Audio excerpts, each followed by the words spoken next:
Hi friends, இன்றைக்கி நம்ம silver text effect வந்து எப்படி பண்ணுவோன்னு சொல்லிட்டு பார்க்கலாம். நம்ம டைப் பண்ணிப்போம்.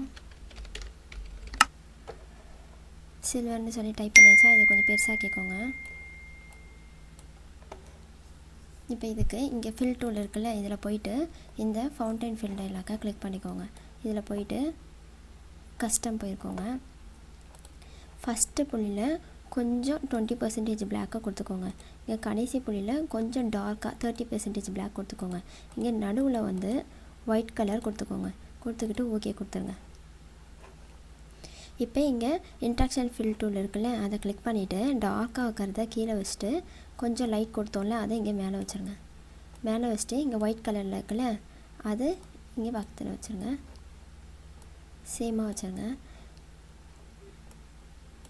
இப்போ இங்கே இந்த ஃபவுண்டைன் ஃபில் ஆங்கிள்னு இருக்குல்ல, கீழே இருக்குல்ல 0ன்னு, அதை கொஞ்சம் இப்படி வச்சுருங்க. கொஞ்சம் 15ல் வச்சுருக்கேன் நான்.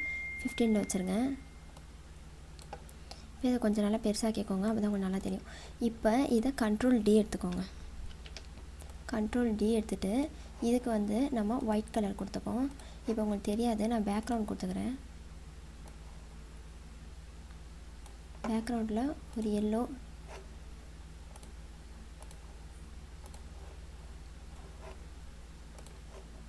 இப்போ இந்த ஒயிட் கலர் இருக்குல்ல, அதை இதுக்கிட்ட சேமாக இப்படி வைங்க. வச்சுட்டு light in arrange order to பேக்குன்னு கொடுத்துருங்க. இப்போ இந்த எல்லோ கலர் இருக்குல்ல, இதையும் அரேஞ்ச் ஆர்டர் டு பேக்குன்னு கொடுத்துருங்க.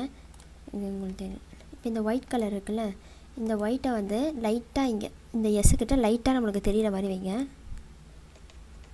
அது ஏன்னா நமக்கு வந்து அந்த சில்வர் எஃபெக்ட் கொஞ்சம் ஒயிட்டாக தெரிகிறதுக்காண்டி. இங்கே ஆர்கிட்ட இங்கே லைட்டாக எல்லாத்துலேயுமே இங்கே வந்து லைட்டாக அந்த ஒயிட் கலர் தெரிகிற மாதிரி. இப்போ நம்மளுக்கு லைட்டாக தெரியுதா, அது வந்து சில்வர் நம்மளுக்கு கொஞ்சம் ஷேட் கொடுக்கும்.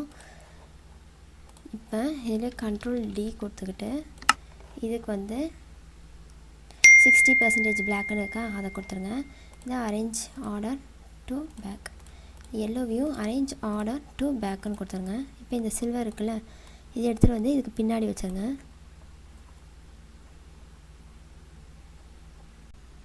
கொஞ்சம் பெருசாக்கிக்கோங்க இதை.